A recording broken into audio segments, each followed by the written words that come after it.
Hi, everyone. I think we're just going to give it a couple more minutes for more folks to join. What do you think, Nicole?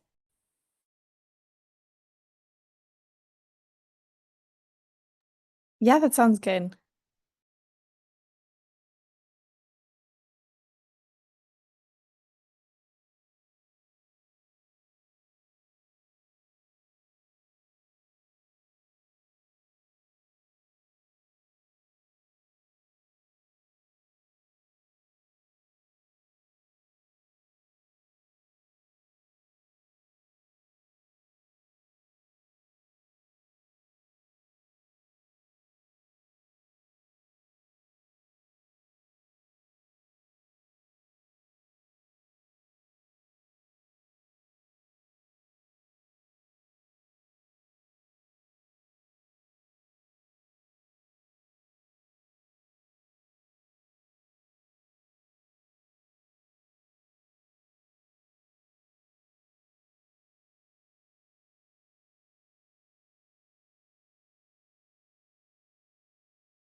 Hi, welcome everyone. I think we'll get started now as folks are trickling in. So good to have you here today. Thank you for joining us for this presentation on the California Commercial Tenant Protections Act, the SB 1103 bill that was passed and went into effect this year.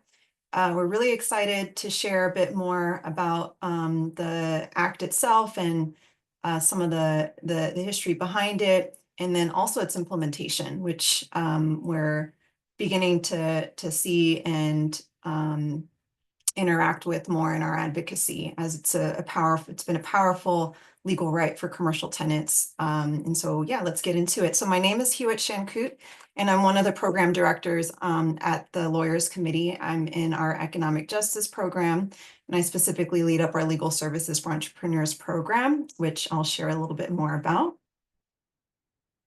And here with me is my colleague who's going to be presenting as well. So I'll let Jasmine introduce herself as well.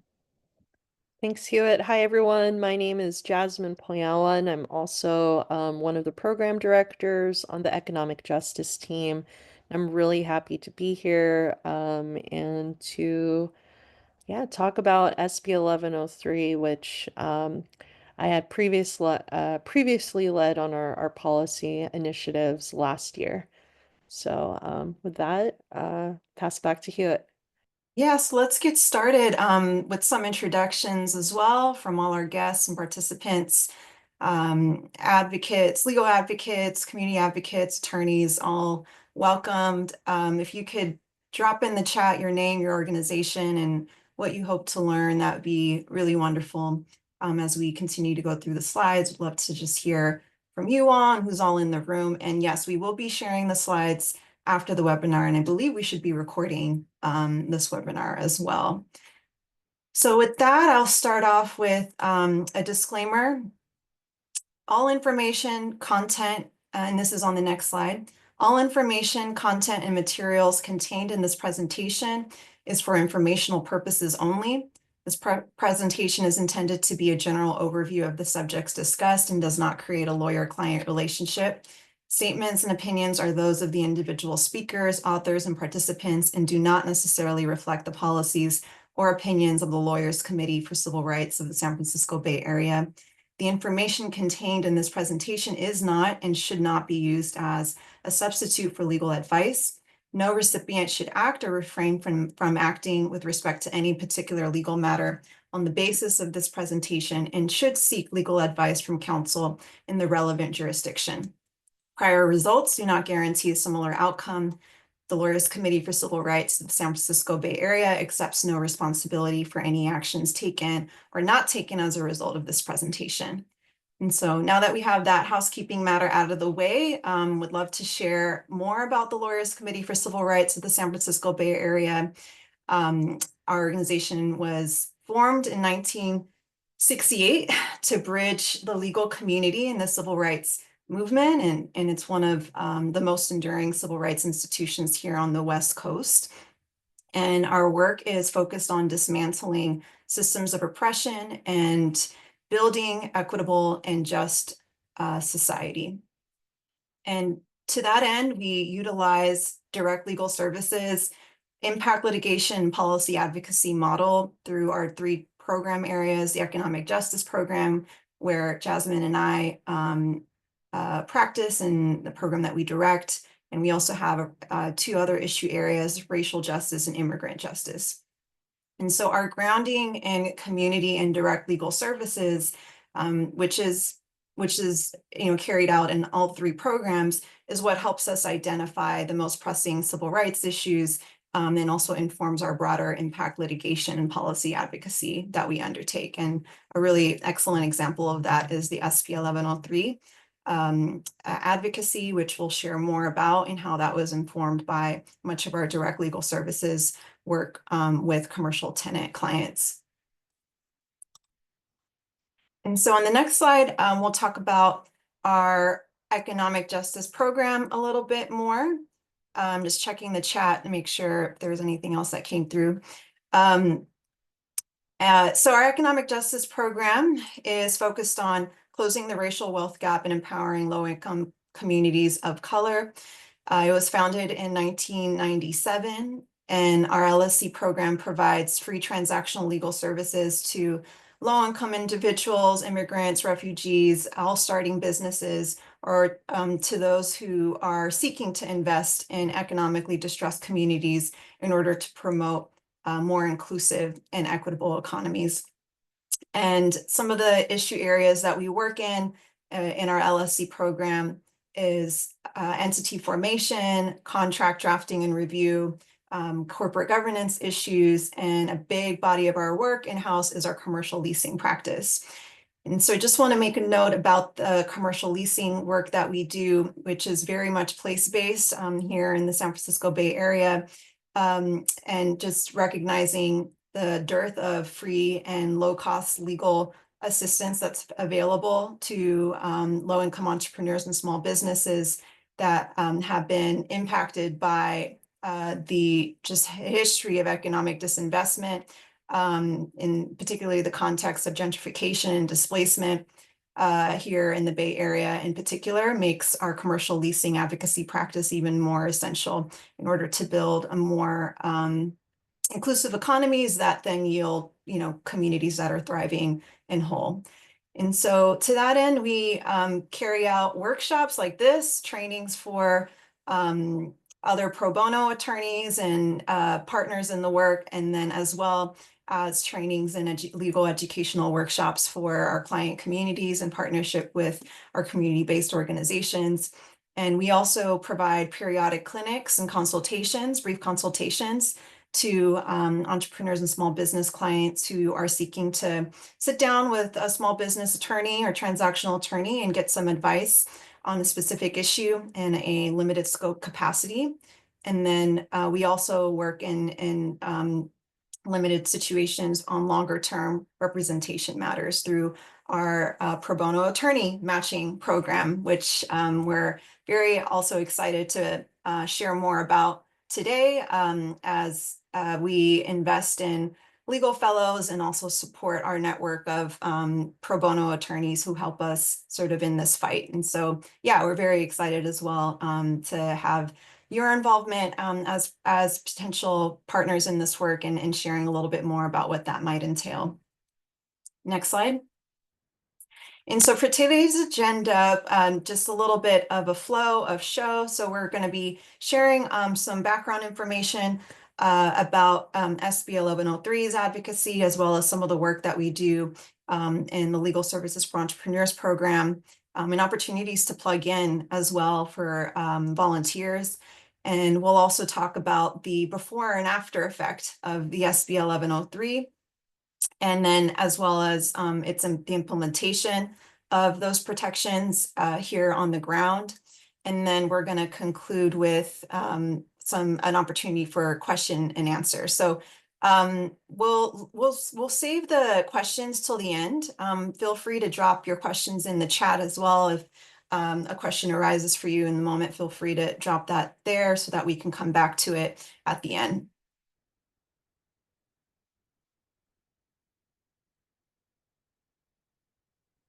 Welcome to folks who are sharing in the chat as well. Really appreciate you letting us know where you're at and what you're looking to learn.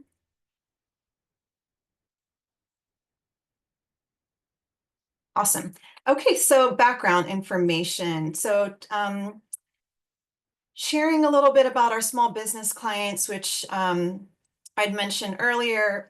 That's kind of our grounding is in who that we serve. And so the next slide shares, it displays our small business clients who are from BIPOC communities, immigrant communities, also lower income entrepreneurs and small businesses who can not afford quality legal representation. And these small business clients are also, in addition to seeking out their assistance on their own legal issues, are also community minded and are choosing to start businesses that benefit their local economies and the communities around them. And so this is very targeted and sort of focused on assisting small business clients who sort of need it the most in terms of access. And our next slide talks about the types of skill sets that we deploy in order to assist our small business clients here in the LSC program. And so I mentioned that, we're a transaction. So the Legal Services for Entrepreneurs program is a transactional legal services program. And so we empower clients through transactional lawyering and advocacy. And sort of what that looks like is, the application of transactional skill sets that include client interviewing, contract review and drafting, negotiations and alternative dispute resolution, as well as legal research writing, and advice and counsel, of course. So it's just almost all of what lawyering is includes some aspect of transactional skill sets, but what makes our program distinct is that we do not actively represent clients who are being sued or who are suing other people. And so we're mainly focused on representing individuals or entities who are seeking to accomplish a positive goal of some kind other than winning a legal dispute in court or seeking to enforce legal action through the courts. And then additionally, we have, because of the clients that we serve, we have access to interpretation services in order to make our legal representation more accessible and responsive to our client communities. And so if English is not our client's primary language, we are able to facilitate the needed interpretation services. And, the foundation of all that we're doing really here is a matter of shifting the power imbalance, right? We're addressing that power imbalance, particularly in our commercial leasing practice where, before SB 1103 and gratefully now we have more rights than existed before, but so much of the advocacy work that we're doing as transactional attorneys is effectively disrupting sort of that default power imbalance that landlords tend to have here in the state of California against underrepresented commercial tenants. And through legal advocacy and support to the client, enabling the client to feel more empowered in that dynamic. And that's an opportunity as well for folks who want to get plugged in to sort of, be able to work on those types of issues. And yeah, we welcome conversations about that towards the end.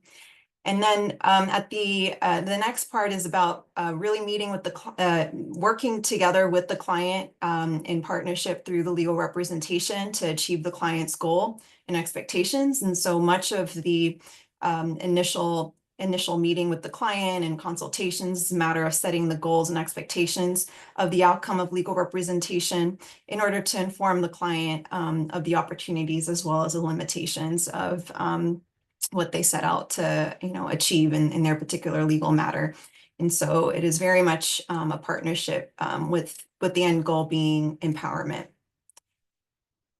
All right, so now we're going to segue to some of the substantive law and the resources, since we've talked about who our small business clients are, the types of legal skill sets that we deploy. Now we're going to talk about the areas of law that touch upon the matters that we work on.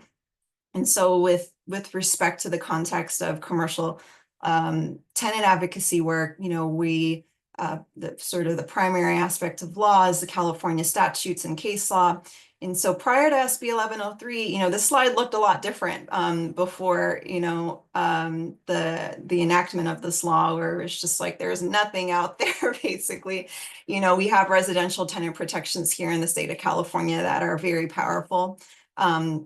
But the same protections don't always carry over to commercial tenants, given the law's assumption that these are, business players and actors who can contract and sort of deal accordingly.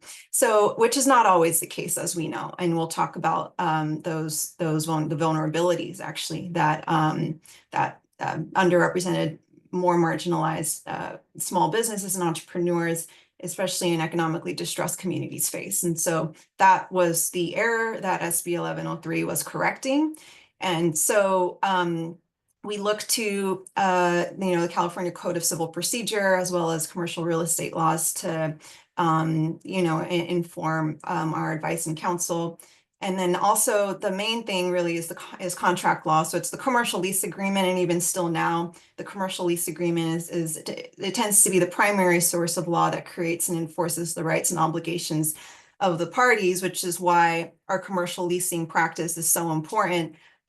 Because very often the small businesses that come to us have entered into commercial leases where they have not had an attorney review and advise them of their rights. So hence the power imbalance that we were noting in the beginning. So that's the second aspect. And then we have some secondary resources as well as supportive material for, that's part of our training here too, is just to create additional resources that pro bono partners can tap into, that we can all as well create and tap into to begin to have resources that help create more tenant-friendly leases, more materials for self-advocacy, as well for commercial tenants who are seeking to represent themselves in, say, like an eviction defense proceeding. So we have a toolkit that we've prepared with other community legal aid partners as well, that is still an ongoing resource that needs updating, and we'll share some opportunities to collaborate on that. So with that, we're going to segue from sort of the background about our specific program to this bill that we now have as law, and noted that there were very little protections before SB 1103. And so we'll talk about kind of the impact of that and why it was important to have this bill. And then I'll share some of the application and what we're seeing on the ground about, within our client cases, exactly how this bill is playing, how this law is playing out. And so Jasmine's going to help kick us off on that journey. Thanks, Hewitt. So Hewitt did a great job breaking down our practice and our client population. As I go into why SB 1103, how did we get to SB 1103, and what does SB 1103 entail? I want to just put out some statistics that we on our team, as well as our community partners all across the state, have collected, observed, and also just had direct firsthand experience with to create the opportunity or the opportunity to solve a problem that we were seeing that Hewitt just described of how many commercial tenants are without lifelines in under the law. And so, as Hewitt described, most of our clients are identified as BIPOC, are immigrants, um, I low income, and aren't very big businesses. And this was a lot of the questions that we received from legislators of what type of bill are we actually advocating for in terms of who it would affect. And we're definitely looking at the mom and pop shops, what we call micro businesses, and it has a huge impact because as this slide states, at least or around 85% of all businesses in the United States are micro businesses, defined as businesses who employ 5 employees or less. This is really important because on the next slide, um, we see that there in California alone, there are 4 million micro businesses. So 4 million entrepreneurs, 4 million micro businesses employing maybe one to 5 employees. And if we go to the next slide,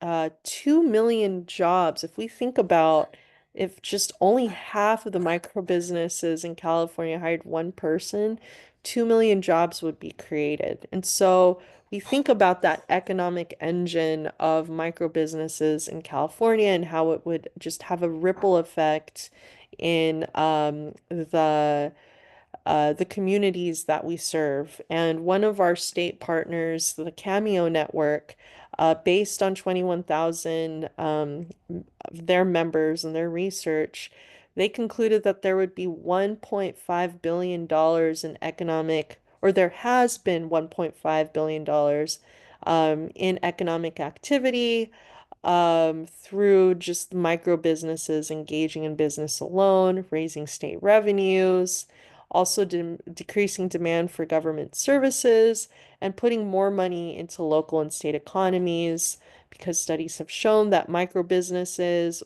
compared to corporations, stay local and employ folks in the local communities, are owned by people in the local communities, and really just contribute to local economies. And so, with all that said, micro businesses and supporting them are great. Unfortunately, they don't get all the support that they need because of the populations who typically start micro businesses, right? Like I said, a lot of them are from underserved communities. A lot of them are immigrants. A lot of them don't have high access to capital. So statistics have shown that about 50 to 80% is the failure rate of small businesses, especially micro businesses that do not have adequate support services and technical assistance. And so that's what keeps us providing services because we recognize that, and our partners across the state recognize that as well. If we go to the next slide, um, shows that when we did a survey of or we found a survey that was done recently across the state of California that a lot of these nonprofits, including us, who have been serving small businesses, one of the biggest problems that small businesses and micro businesses were facing in California was just displacement, getting evicted from their landlords, um, not being able to get a handle of their operating costs and expenses in order to stay in a location because they didn't have access to technical assistance or legal support in looking at their lease or negotiating certain provisions or being able to just understand their rights, and obligations under the lease. And so about 86% of all nonprofits that were surveyed in this survey have said that they've worked with small businesses in California that have or are actively facing displacement. And if we go to the next slide, it all makes sense. We talk about California and the displacement pressures that residential tenants face, or even homeowners face because of the high cost of living. But what's not really talked about is what commercial tenants face as well. And I think that's because there's this false assumption that commercial tenants are business owners, they're financially savvy, they have access to resources, which, for the big box businesses, corporations, you can make that argument for. But for the 4 million micro businesses and for our clients specifically, these are just regular people running mom and pop shops, trying to create a form of life. Or a sustainable source of income and livelihood. And a lot of them face the same type of displacement pressures than a residential tenant would, but in a commercial context, because commercial tenants face rent increases all the time. I mean, we'll see later through some of Hewitt's examples of the wild levels of rent increases that some of these commercial tenants are facing. A lot of the contracts, the leases, have unfair lease terms. They're very landlord friendly, and that's because many commercial tenants don't have the resources to review their leases, and because there aren't a lot of statutory protections protecting tenants, landlords do have the right to write in lease terms that are more favorable to them. Um, that includes adding into the lease terms exorbitant added fees, which we call common area maintenance fees commonly, or passing on building operating costs or other operating costs to their tenants.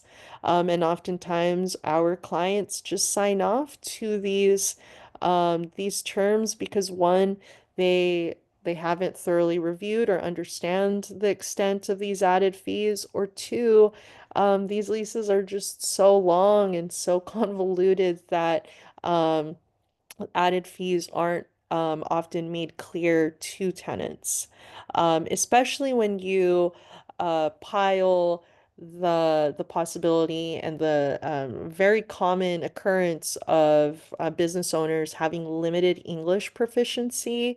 A lot of our clients, for instance, are monolingual Spanish speakers who don't have access to interpretation and who are given contracts or leases written in English that contain terms that they may not understand in their first language. And so there are a lot of pressures that commercial tenants face, and we're operating in a currently like jurisprudence where there are fewer protections for them. So all of that led to us participating in a statewide coalition of nonprofits, many legal aid service providers, but also small business technical assistance supporters. So I want to give a shout out to all of our partners, BetCetic, Inclusive Action, Public Counsel, who are all based in Southern California, as well as the Cameo Network, which is a national network, but also focuses heavily on supporting small businesses in the state of California. And we came up with some common sense solutions or ways to intervene in some of these common displacement predicaments that we were seeing our clients face. And we luckily found an author in Senator Caroline Menjivar, who's in the black or the light blue blazer in our picture here.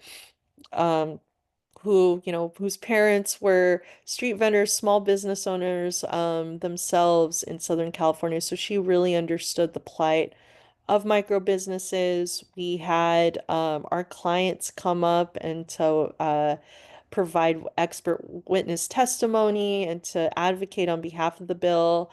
This is a gentleman who's a small business owner in Los Angeles, advocating on why this bill would help him as a business owner and also help his small business community.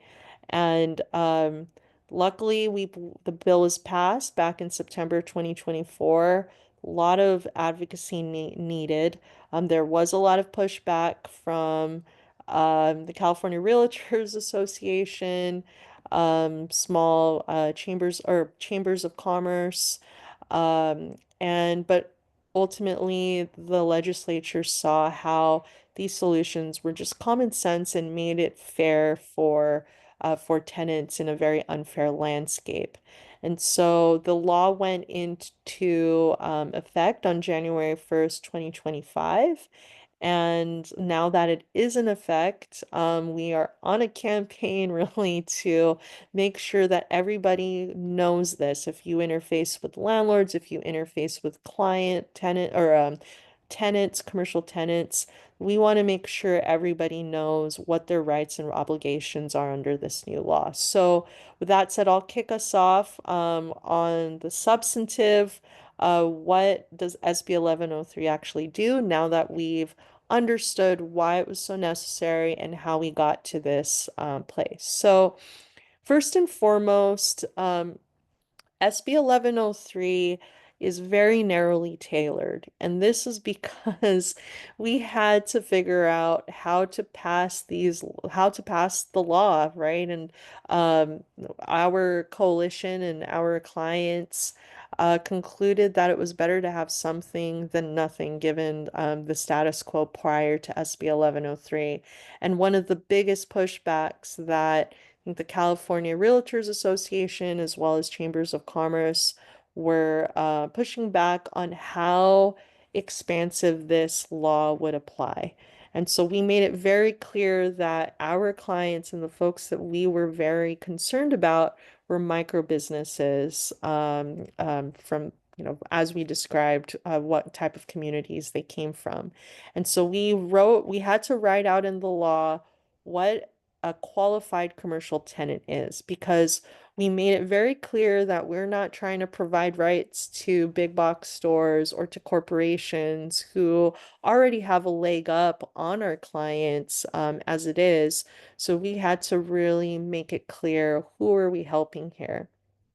And so um, it's very important to note that SB 1103 had to be narrowly tailored as well around the dates. So specific dates around when the lease was executed. So the first kind of restriction or criteria for a qualified commercial tenant is that a qualified commercial tenant must have their lease executed or their tenancies commenced or renewed on or after January 1st, 2025. And so there was nothing, we had to concede that we weren't going to go back retroactively and change leases and contracts that parties have already entered into. And so it's very important, if you have a new client, January 1st or after 2025 or afterwards, they sign into a lease, that should really just put up those flags that SB 1103 may apply. Now, there is a caveat that if the lease does not contain a provision about building operating costs, i.e., common area maintenance fees or operating expenses that are passed on from landlords to their tenants, then um, SB 1103 can apply to the lease if it was commenced or entered into before January 1st, 2025. And that is a caveat just because building operating costs have been such I'd say a source of exploitation by landlords in the sense that we were seeing many tenants on top of their rent, having to pay a portion of their building operating costs that are passed by the landlords. And some of these tenants didn't even have this laid out in their leases. They were just told that this is a requirement to be in the tenancy, or their leases weren't very clear about what formulas or how this would be divided. And so this is why we had to make a very particular protection for these clients who are, or these tenants who are in this situation.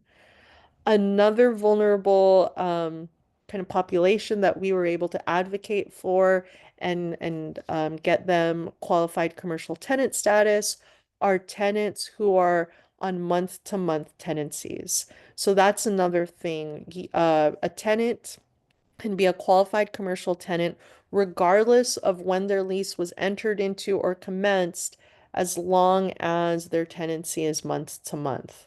So if we think about tenants who are have like holdover leases or whatnot and are month to month, then again, SB 1103 needs to be thoroughly analyzed and looked at. So once you have kind of the date and the type of tenancy or type of lease cleared, or I mean, if that box is checked, then we need to look at the employee count. So that's the no, another factor of whether a commercial tenant qualifies. So if you're a micro business for profit, the maximum number of employees you can have is five. If you go beyond five, then unfortunately, SB 1103 does not apply to the tenant. There are caveats for restaurants since we recognize that restaurants typically have more employees than other types of micro businesses. And so for restaurants, they can have up to 10 employees. And for also nonprofits, they can have up to 20 employees. So it's very important also to realize that nonprofits can also benefit from SB 1103 as long as their employee count is 20 or less. So let's say the tenant has the correct date, has like a lease that qualifies, has the maximum amount of employees or minimum amount of employees that's required.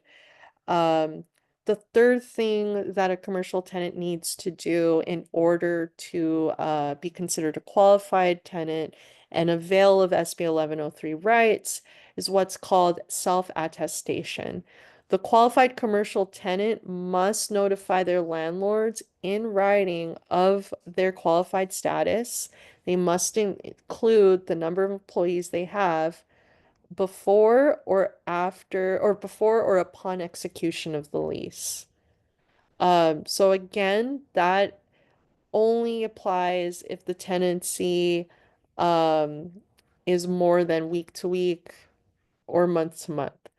So if it's a term tenancy, then you have to do it before or upon the execution. If not, you can do it anytime. But the thing that I left out here, I should have put on is, and maybe we can make this edit before we send it out to everyone, is that self-attestation needs to be renewed every 12 months because there is a caveat in the law that says that the rights are given based on like the 12 months following self-attestation.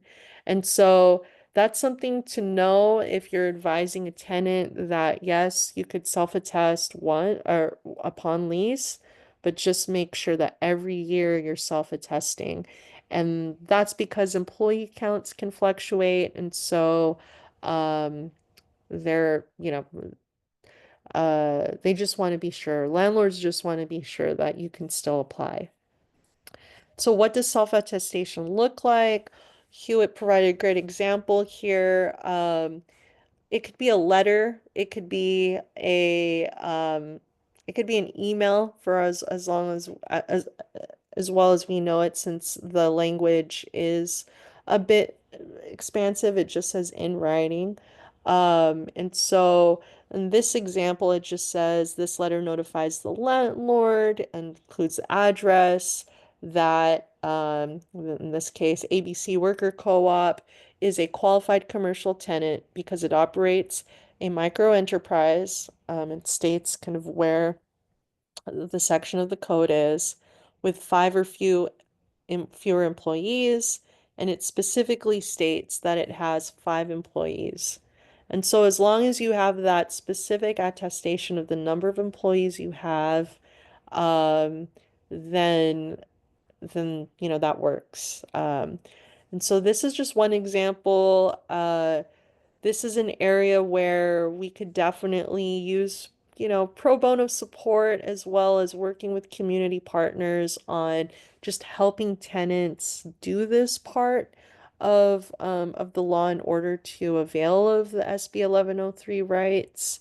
Um, and it's something that we're also just starting out, and so the law was just passed, and it's been 3 months or so, and we'll see how these letters pass muster and if there's anything more that's needed. But as of now, this is the minimum that is necessary for us to unlock SB 1103 rights for our tenants that qualify.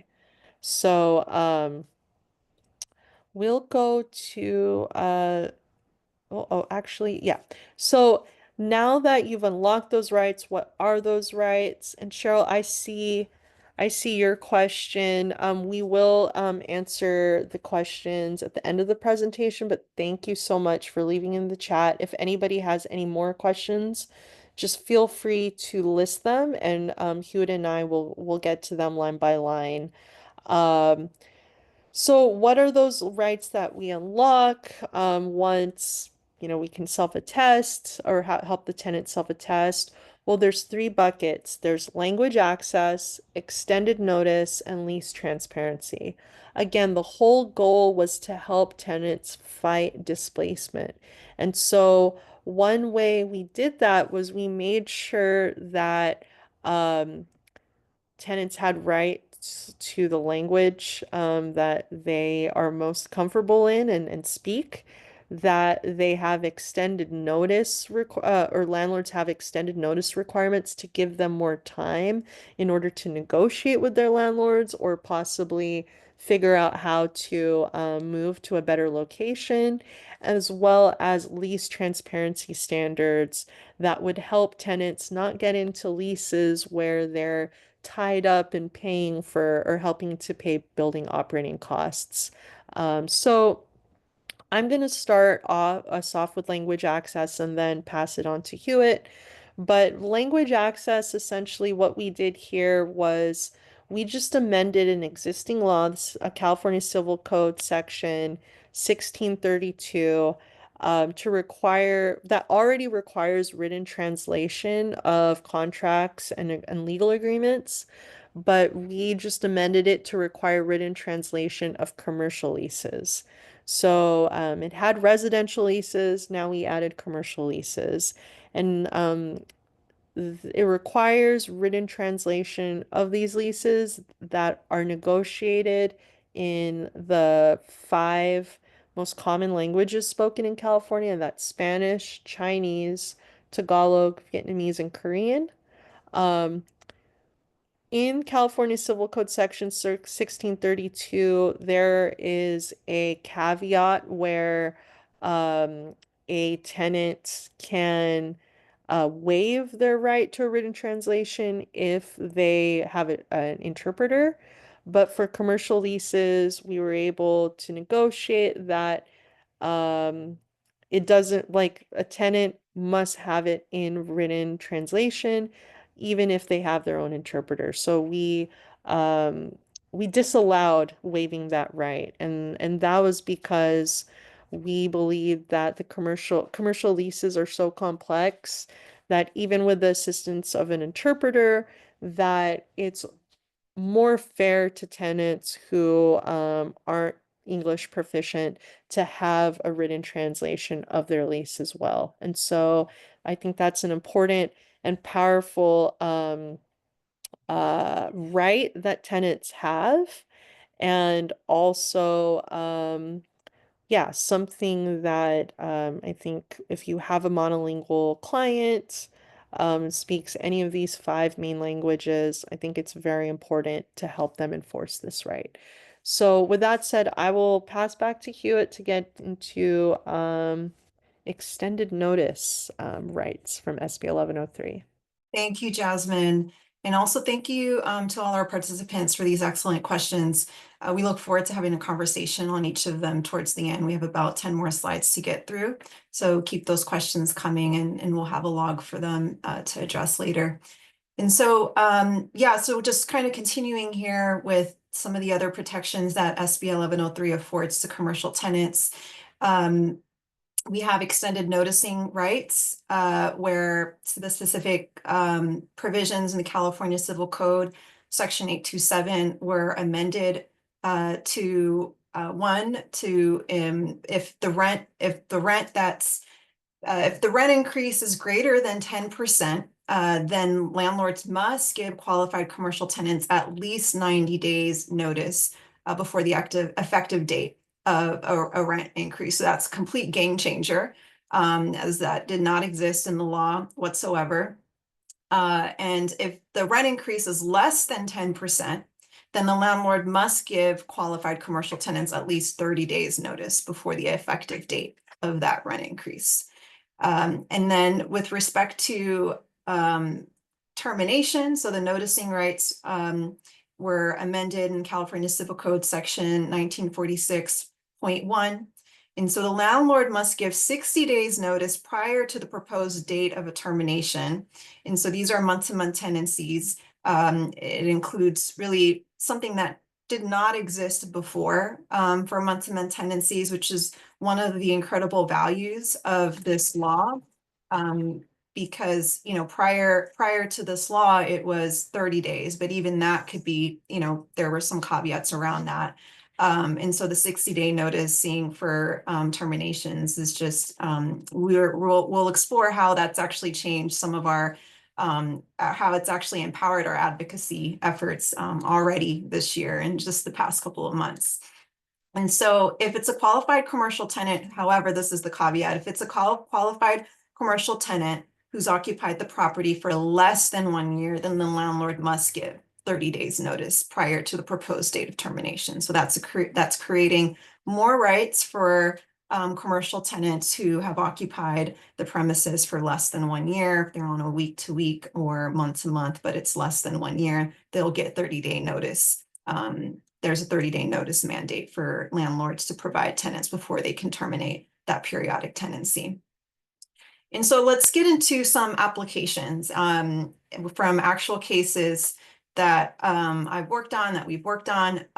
So in particular, with respect to the noticing rights for rent increases, in this particular case where actually this qualified commercial tenant helped support SB 1103's passage. When we were organizing and advocating for it in 2024, they had actually submitted a letter of support, and lo and behold, effective January 2025, they were actually able to avail themselves of the policy itself because it had passed. And so I thought that was pretty cool.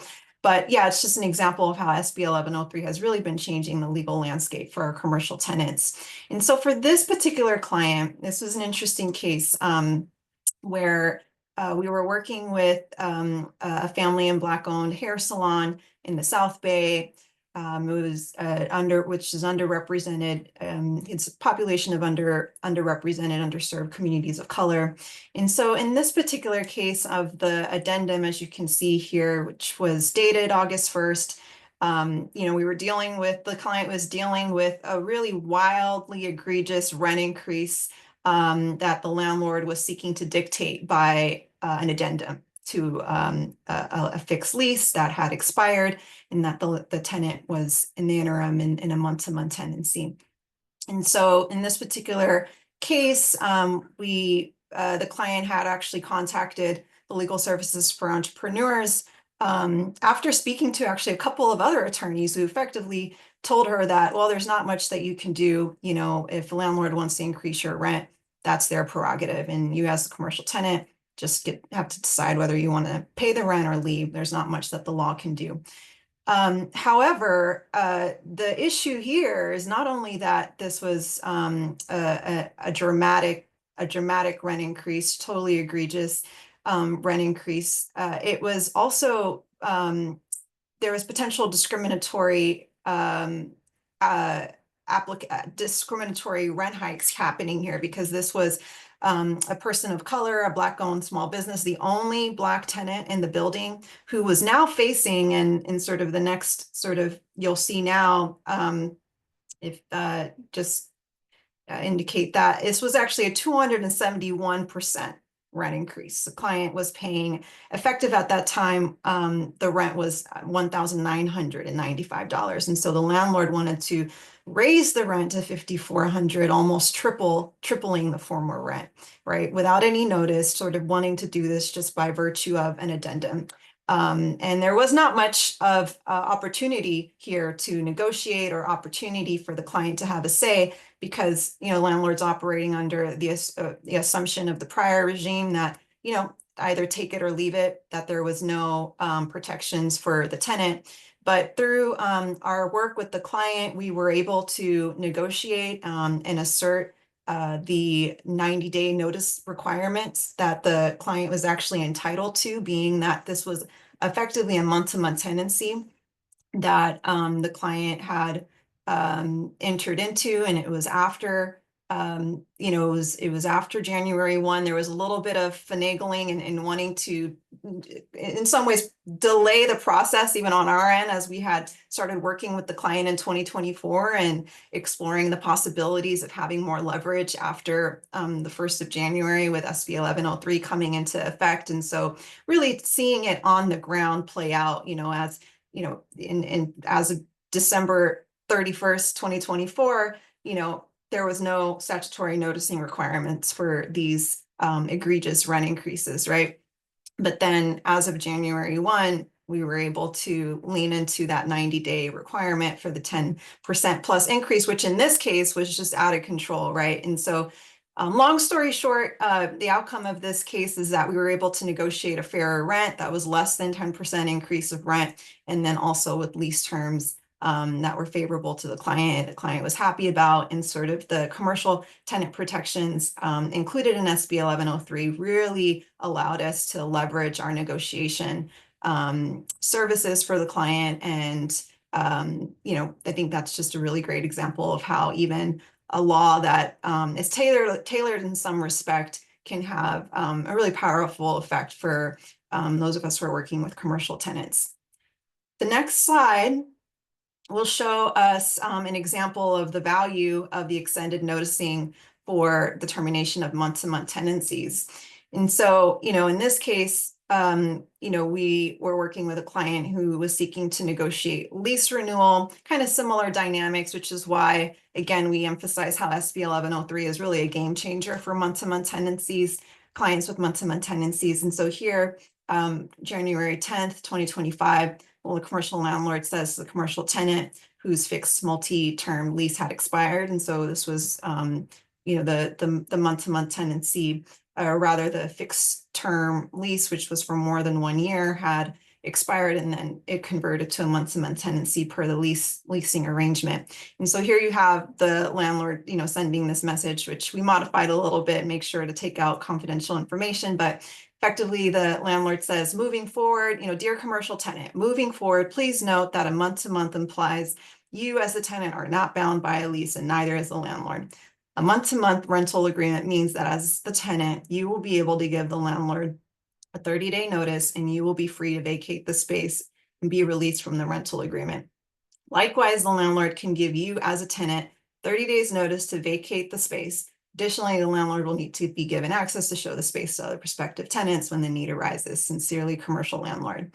But then in the next sort of piece here, you'll see that one, there's so many things that are problematic with this. So, but first thing is that the statement that the tenant is not bound by a lease and neither is the landlord, that's false, because still that lease is effective as it speaks to the terms of the month-to-month arrangement after expiration of the lease. Sometimes there'll be carryover provisions as well that still apply.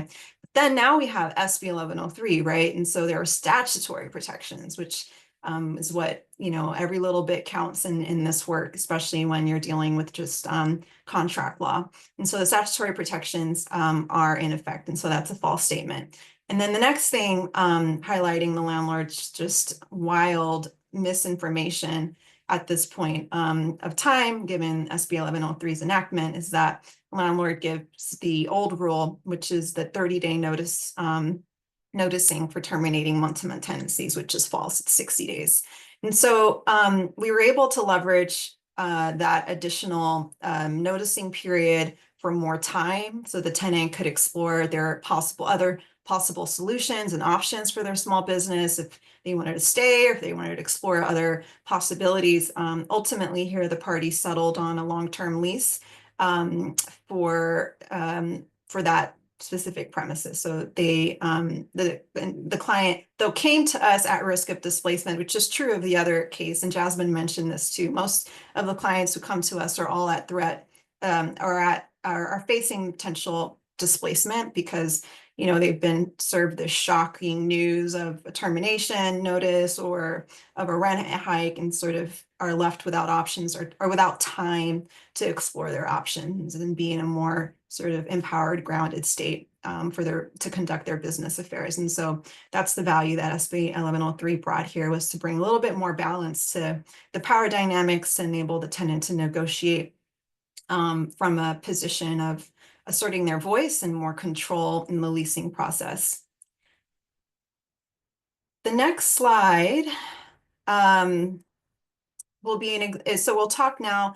We described the language access value or benefit of the law, the extended noticing rights, and then now we're going to talk about lease transparency and what that means. And so under SB 1103, landlords are not allowed to charge a fee to recover building operating costs. And so this is what Jasmine mentioned earlier.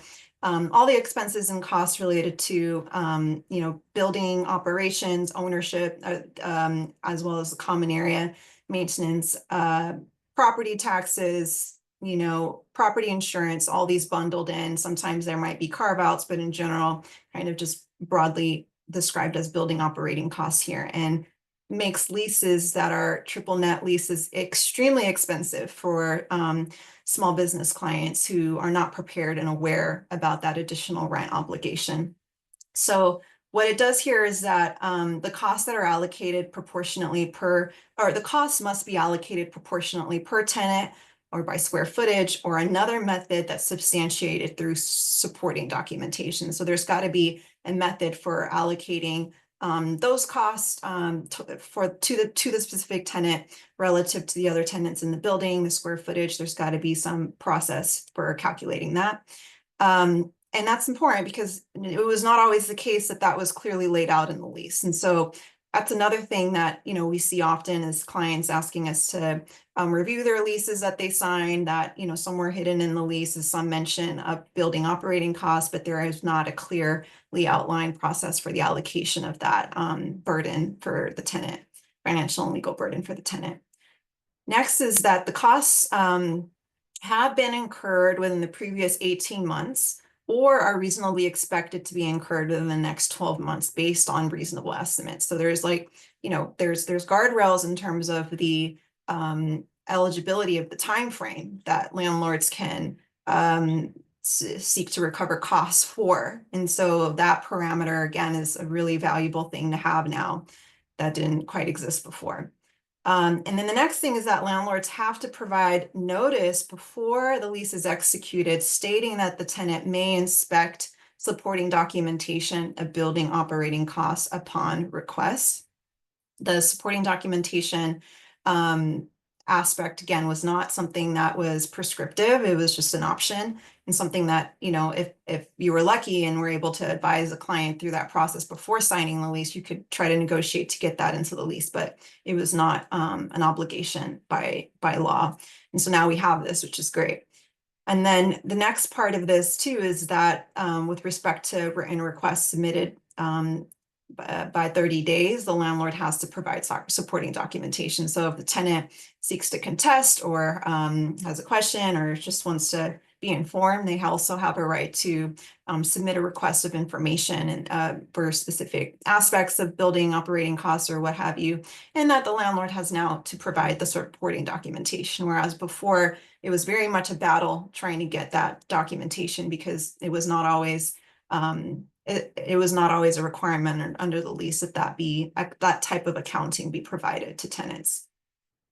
And then in addition, the costs do not include expenses that the tenant paid directly to a third party for, and the costs do not include expenses that a third party tenant or insurance company already reimbursed the landlord for. So there's no double dipping there. Again, which makes it very it just, again, it makes the drafting of the lease as well and the carve outs for certain provisions just it's more compelling now that we have the statutory law there to kind of guide those limitations.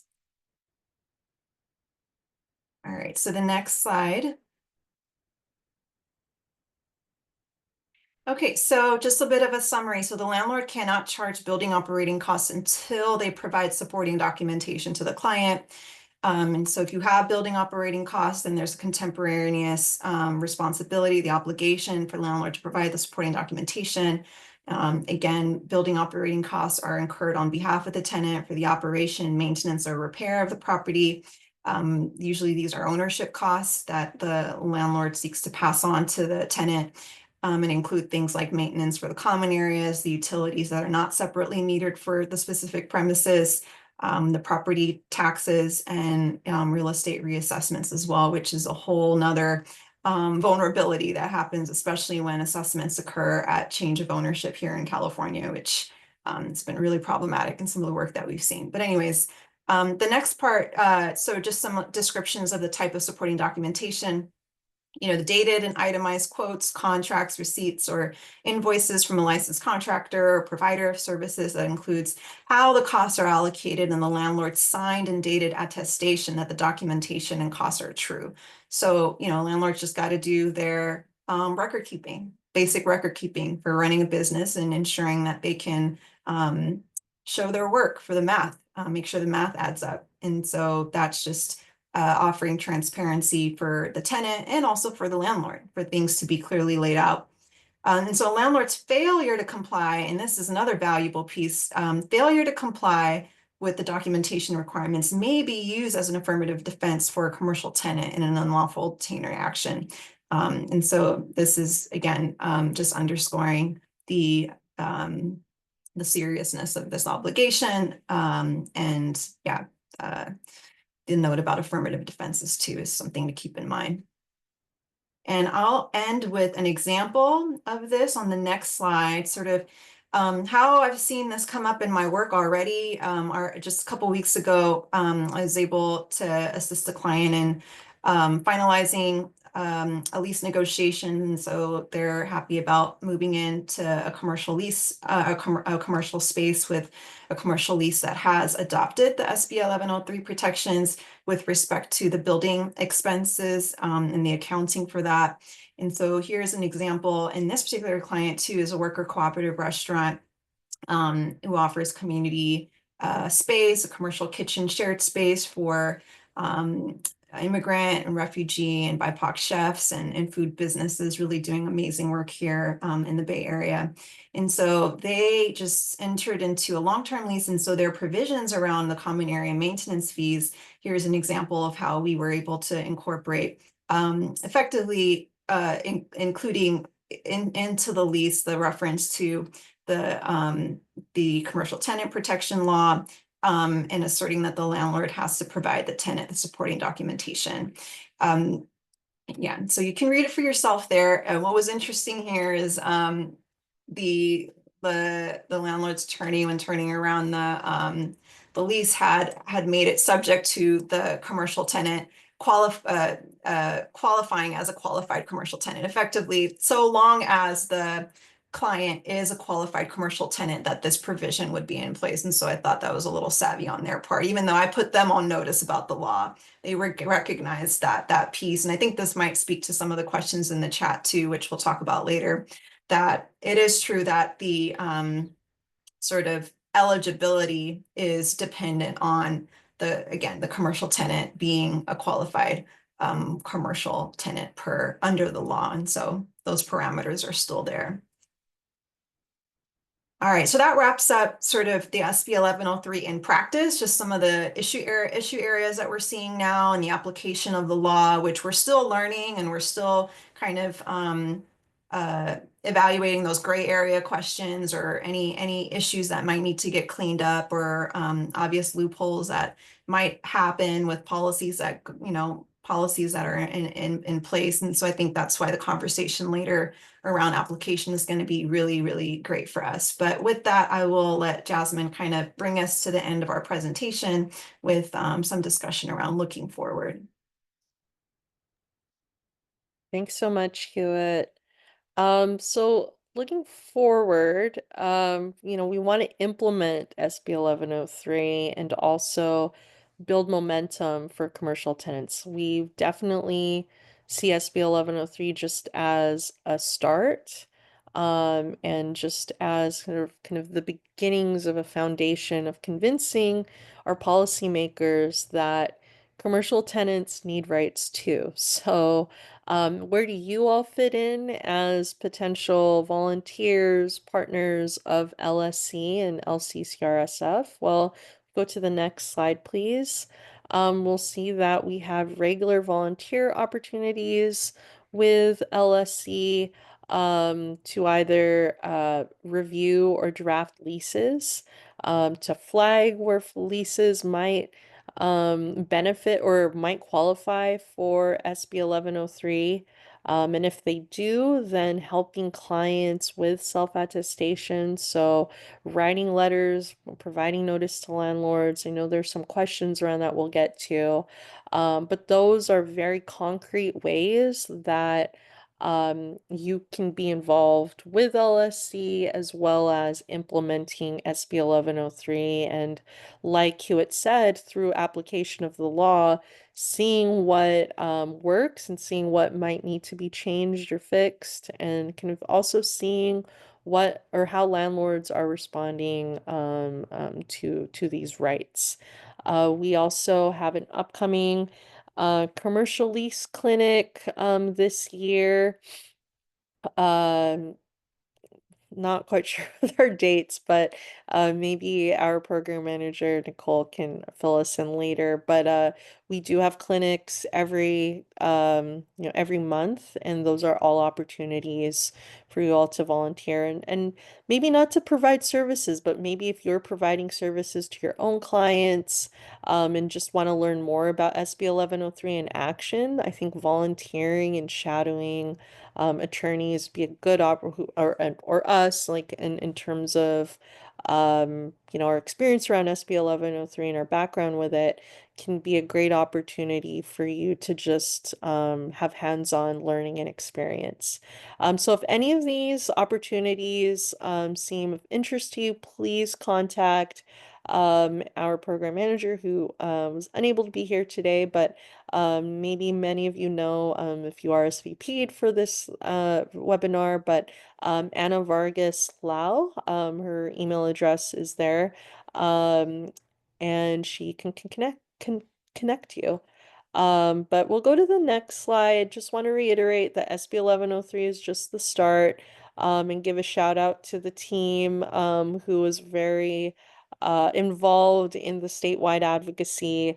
That's actually Babatunde Afolabi, one of our former clients, who provide expert testimony that helped SB 1103 get through the assembly. And so this is just kind of an example of how working with LSC and supporting our client populations just has a power building ripple effect in empowering folks to advocate for themselves, empowering change on our societal level through policy. And so also just supporting us will help expand our impact, in which we take all of the information and data from the clients that we serve to then bring to our statewide coalitions to help come up with data-driven policy solutions on both the local and statewide level, so that we're having impacts on all different ways. And we always welcome pro bono support and volunteers to help us expand that. Um, we can go to the next slide. Oh, next slide is Q&A. So I guess then Hewitt and I, we can go through all of the messages here. That is our presentation, but maybe I'll just start us off with Cheryl Markham's question at 12:43 on the chat. Do owners of the business count as employees for the purpose of size of the business? It really depends. I think that goes into the employee classification. Many business owners don't qualify as actual employees under an employee test. It's not explicit in the SB 1103 law how employees are defined, but I think in other areas of the California code, employees, are defined as separate, right? Like under the test. So if you're an independent contractor, you're not an employee. If you're a sole proprietor, you're not an employee. If you're a volunteer and an intern, you're not an employee. So it really depends on that test. And so hope that answers your question. Hewitt, do you have anything to add to? Yeah, I was just going to add in the chat, in addition to what you shared, if you're a partner under employment law, you're not an employee. And so that's actually, kind of an intensive inquiry. But I think the argument can be made that if the owner does not classify as an employee under employment law, then, they should not be included in the count. Correct. Thanks, Hewitt. There was a question from Sarah Kaplan back at 12:12 p.m. Oh, thank you. Thank you. I can read it. Yeah. So I'm keeping an ear out for how to avoid the need for members of a worker co-op to sign a personal guarantee on a lease for the worker co-op's business space. Yeah, so personal guarantees, in my experience, have been difficult to remove completely, especially if the business, in this case, the worker co-op, hasn't been operating for a very long time and can't sort of demonstrate financials to, the landlord as a form of assurance. But I think in my experience, what I've found to be more successful has been to limit the time frame, so to include a sunset provision whereby if in fact the landlords will want to get certainty as to why a personal guarantee is even required here, right? I mean, I think probably there's more to overcome if this worker co-op is just now launching and hasn't really demonstrated the businesses itself, like the financial inability to operate and kind of demonstrate that through their balances and whatnot. But if that's the case, then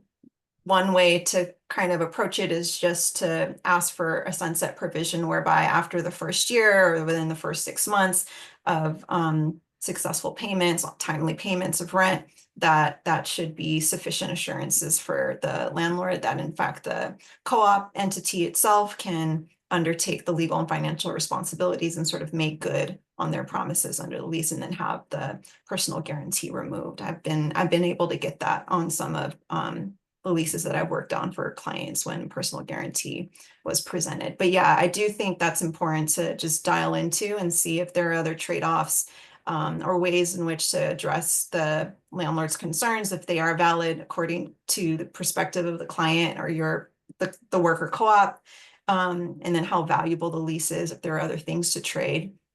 But yeah, so hopefully that's helpful to you to consider.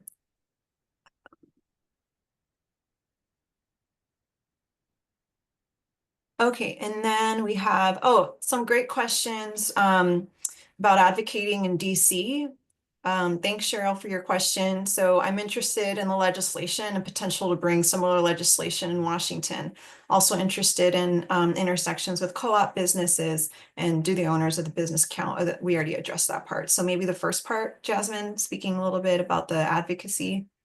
Yeah, so advocacy piece, we weren't working with many out of state um folks.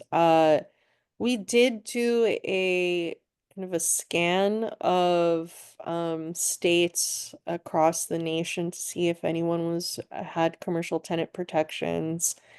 There really weren't any states doing or having anything on the books, and so I'd say SB 1103 is really kind of like at the forefront. And if there's any interest in introducing this type of legislation elsewhere, so in Washington, I'm happy to support directly in terms of answering questions or connecting you with the larger coalition in terms of our experience, kind of lessons learned, our strategies, pitfalls to avoid, or maybe like things to warn about.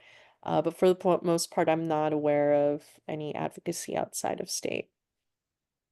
And yeah, that the intersections with cooperative businesses, um, I do think that that's worth like making explicit.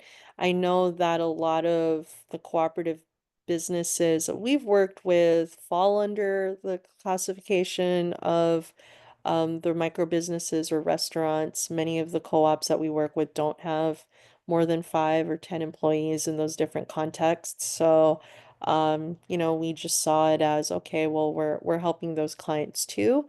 But I think it would be fabulous to see commercial protections done in a way that are also, or help also address some unique things that worker co-ops face. Mhm. Yeah, and the client I shared about with the reference to the law and concerning building operating expenses was a worker co-op as well. And so they qualified under the restaurant eligibility piece Mm. because they had more, more than five, that less than 10. But yeah, very interesting question. There's another question here I thought that was really fascinating from Brett. It says, does a business have to maintain these employee caps during the lifespan of the lease, or is it just based on how many employees you have at the time of signing? For example, if a micro business hires a sixth employee while a tenant, while a tenant, do they lose out on the lease protections? I'm going to provide my interpretation of the law. And again, as Hewitt said, we are only in our third month of application, and so someone could completely disagree with me and challenge this in court. But the law says that self-attestation needs to happen before or upon execution of the lease. Let's say the micro business has 5 um, employees at that time. And then 3 months later, they hire another employee, so they have 6. There's nothing in the law that requires the tenant to notify the landlord that they have 6 employees. Um, but the only thing that the law requires the tenant to do after that initial self-attestation is to renew the self-attestation annually, so every 12 months. So let's say in the third month after initial self-attestation, a 6th employee gets hired, but then they don't like working there anymore, so 3 months later they quit, and by the time that the annual recertification or re-self-attestation happens, you're back at 5. I'd say there's nothing wrong with that. That the micro business can still apply, or still qualify, or is considered a qualified commercial tenant. Now, with that said, if I am a landlord's attorney And for some reason, I figure out that, oh, this business has 6 employees, which again is very hard to determine anyway, because nothing in the law requires tenants to provide proof of their employees. I'm not advocating that everybody lie about it. That's I don't not good advice, but let's say for some reason a landlord's attorney figures it out that you have more than 5 employees, or the micro business has more than 5 employees, then I would argue that, it doesn't matter. It doesn't matter that you're still in your 12 months, and that or the micro business no longer qualifies. Um, is which argument will win? I don't know. That's just, again, a gray area, but I think that's a really good question to ask and really something for us to think about as we further implement this law. Not sure if you have a different interpretation here, but that was my interpretation of the language. Yes, I mean, I think according to the self-attestation language in the statute, it seems time bound as of the parameters that you described, right? And that if at the time of certification, it is a fact, it is accurate that the number of employees meets the threshold, and if that is the reality at the time of certification, then the client, you know, gets the protection of the law. And then in the next 12 months, regardless of what happens over the course of the next 12 months, and then when it comes time to recertify, then as of that time, then there has to be a look into how many employees are there. But like you said, if there's fluctuation up or down, I think that according to the language of the law right now, an argument can be made that it doesn't matter if there are changes in between, because as of the moment of certification, the reality and the fact was that the tenant met the threshold with respect to the employee count. And so I think that was also part of the intent to have a cleaner law in application too. I mean, like, there's a bit of trade-offs happening where, like, in order to trigger the benefits, that the commercial tenant has to take a step to assert that they fall into that protected category, and then not for there to be so much, not for there to be so much of this sort of digging into the issues so much, but yeah, just having that process in place. Okay, so the next question is, does the notice to the landlord's broker count, since that's who some of my clients are talking to? I think the noticing should be whoever is listed in the notice provisions of the lease, or what the official like parameters for noticing, like the information for where and to whom notices should go to. But typically, yeah, like including the landlord, even if the broker has been listed, I think it's imperative to still include that certification to the landlord, especially now as we're still in this critical time of like implementation, just to make sure all the everything is fully noticed, even if it is going a little bit above and beyond because of the potential easy challenges that could be raised to disqualify commercial tenants because of the notice being insufficient. Yeah, I think um related to that question, is to I see, Brett, you have another question about, actually, this one's easy. Are other aspects of the law waivable? Answer is no. So there's no provision in the law that allows tenants to waive their rights. I mean, functionally, they can waive their right by never self-attesting if they actually qualify. But in terms of written language under the law, there's no waiving.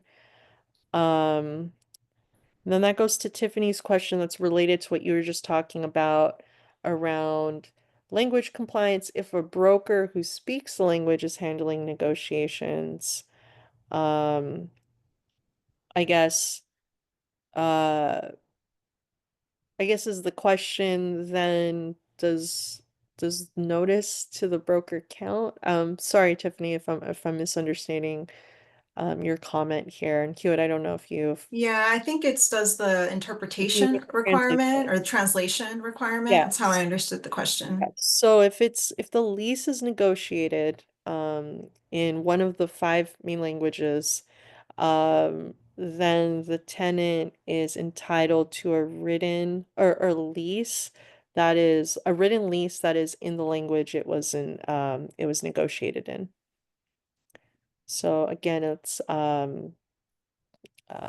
forgetting the languages, Spanish, uh, Mandarin, Tagalog, Korean, Vietnamese. Um, and then more of a policy question, are there protections to tenants when a landlord discriminates against them because landlords do not want to deal with SB 1103 compliance or charging vulnerable tenants a higher rent due to increased costs to comply with the law? Um, We haven't seen that yet. Honestly, though, this was an argument from, I think on the other side when we were advocating for the law that landlords would not rent out to these tenants because of SB 1103, and we haven't seen that at all. We've actually, um, I mean, uh we've seen and Hewitt, you found this, like there are firms out there that are educating like even landlords on this law. I think there is a willingness to comply with SB 1103. We even had some commercial landlords advocate on behalf of the law because it does make it's not just beneficial to tenants. In a lot of ways, it can be beneficial to landlords in the sense that it creates standards for lease transparency. It also just, makes things easier for them in understanding kind of how to deal with tenants who qualify under this law. Um, there are no real costs to landlords in the sense that, uh, or increased costs to landlords. We try to make it very easy for landlords, like by putting the onus on tenants to self-attest. And I know that was like a big deal too when we were advocating. And um, so far, 3 months in, we haven't seen landlords refusing to comply with SB 1103 or trying to charge higher rent. If anything, I think Hewitt had that great example of, landlords acknowledging SB 1103 and being more willing to negotiate and come to reasonable terms with tenants. Um, but yeah, Hewitt, I don't if you want. Yeah, I think I share the same thing, and I'm still observing as well in my cases because I think there's been the two dynamics that I shared is just the more like proactive lease adversarial one, which is like an actual lease review so before it's been signed. And so in that case, it was almost like a non-issue until towards the end of, the lease review process when we were reviewing like the CAM provisions and there was a section that made it an option around supporting documentation. And sort of that was an opportunity to advocate for, well, not advocate, but to assert the SB 1103 requirement for supporting documentation. But what was interesting, as I mentioned earlier, was that the landlord came back and made it subject to, which validly so was the qualified commercial tenant certification. So there's a little bit of that, going on. And so I think that's a value of having that carve out for qualified commercial tenants where I think if you're on the lease review side of things, it's just like very basic and kind of common sense, just, it's not that burdensome because we're talking about a very small segment of vulnerable businesses. But on the flip side, if you have a more adversarial situation where you're dealing with like, a hostile landlord who's trying to undermine the existing protections, that's where sort of doubling down and saying, well, the laws have changed and it's just a matter of asserting that the law has changed, so update yourself, landlord. And I've seen it just where landlords are like, okay, yeah, I guess that the law has changed now. So it's not like completely unreasonable in like this dramatic change in the law. It's really just also carrying over some of the existing noticing parameters that existed for residential tenants as well. And it's, it helps us as commercial tenant advocates because we were dealing with such little protections, but I think in the grand scheme of things in application, I'm seeing that things are just kind of self-correcting, becoming a little bit more balanced. But I don't know, we'll see. Definitely keep an eye out because discrimination would be a whole nother kind of legal issue on its own. So definitely need to keep an eye out for that. Absolutely. And so that's why we invite as many volunteers as possible to our LSC clinics and just supporting folks and reviewing their leases. And so, Tiffany, for your follow-up question, as long as the lease is negotiated in, one of those five languages, so like in your case, Mandarin, as long as it was negotiated in Mandarin, then the law still applies. So it really doesn't matter if it's the broker, the landlord, or whatnot. Um, if the negotiations with the tenant were in a particular language, the tenant is entitled to receive or required to receive a written translation of the lease. No problem. Um, we're at about time, but are there any more questions or follow-up questions that folks have had? We really appreciate all the questions. It's very, really good ones, and like we would just appreciate you all engaging with us and really hope to just keep in contact. And if you all do, like in your own lines of work, engage with clients and apply SB 1103 and have lessons learned, we'd love to hear from you and just kind of being thought partners. And if not, it'd be really great, like if folks were able and willing to volunteer with us too. We just really look forward to staying in contact. And if you have any questions, LSC, we have our website or our email address here, lsc@lccrsf.org. That goes to our whole team. So please, please do keep in contact. Thank you so much. Keep in touch. Take care.